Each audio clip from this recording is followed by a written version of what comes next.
موگھوں کی حتمی لیول اور پورا پانی نہ ملنے پر کسان اور مزدوروں کا احتجاجی دھرنا۔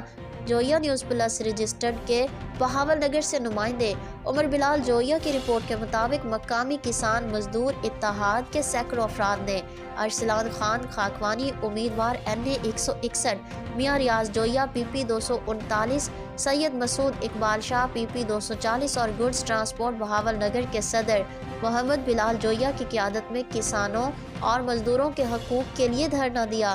کسان مزدور سراپا احتجاج تھے کہ محکمہ انہار کے ملازمین نے نہر بندی کے دنوں میں ان کے موگھوں کا لیول اونچا کر دیا ہے، جس کی وجہ سے کسانوں کو پورا پانی نہیں مل پا رہا۔ دھان کی بجائی کا موسم آن پہنچا ہے اور محکمہ انہار کے ملازمین کسانوں سے 500 سے 2000 تک فی ایکڑ رشوت کا مطالبہ کر رہے ہیں۔